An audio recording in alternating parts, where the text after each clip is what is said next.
এটা হাদিসে কুদসির মধ্যে আছে, ইয়া ইবনা আদম লা আতাইতানি বিকুরাবিল আরজি খাতায়া লা তুশরিকি বি শাইআ লা আতাইতুকা বিকুরাবিয়া মাগফিরাতা। হে ইবনা আদম লাউ আতাইতানি বিকুরাবিল আরজি খাতায়া, তুমি যদি আমার কাছে আসমান জমিন ভর্তি গুনাহ নিয়ে আসো কিন্তু এর মধ্যে কোনো শিরিক নাই, লা আতাইতুকা বিকুরাবিয়া মাগফিরা, তাহলে আমি আল্লাহ তোমার কাছে এই আসমান জমিন ভর্তি ক্ষমা নিয়ে তোমার কাছে আসবো। বলুন সুবহানাল্লাহ। তাহলে এখানে শর্ত কিন্তু আছে, আসমান জমিন ভর্তি গুনাহ, আসমান জমিনের দূরত্ব, আসমান জমিনের মধ্যে পরিধি জায়গা কতটুকু এটা বলা সম্ভব না। এত গুনাহ, আপনি এত গুনাহ করছেন, ধরে নিলাম করছেন, কিন্তু আসলে এত গুনাহ করার তো কঠিন। হ্যাঁ, এত গুনাহ করছে আসমান জমিন ভর্তি, যে আসমান এবং জমিন ভরে গেছে গুনাতে, এত গুনাহ করছে, বললাম করছে, কিন্তু এই গুনার মধ্যে কি নাই? শিরিক নাই, অন্য সব আছে।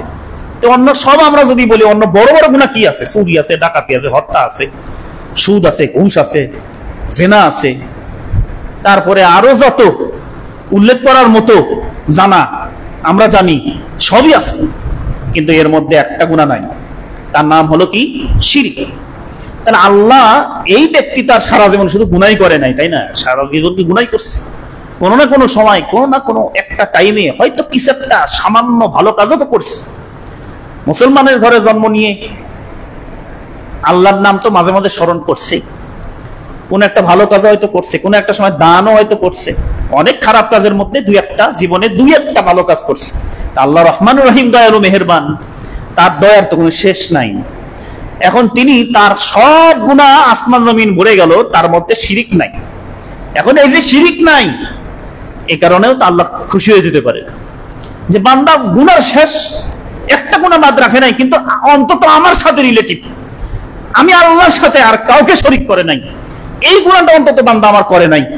এতেও তো আল্লাহ তাআলা রহম দয়া হয়ে যেতে পারে, আর সব গুনাহ তিনি ক্ষমা করে দিতে পারেন। হাদিসে এটাই বলছে যে তুমি যদি আমার কাছে এত গুনাহ নিয়ে আসো কিন্তু ওর মধ্যে কোনো শিরিক গুনাহ নাই, তাহলে আমি তোমার কাছে এত পরিমাণ ক্ষমা নিয়েই তোমার কাছে আসবো। বলুন সুবহানাল্লাহ।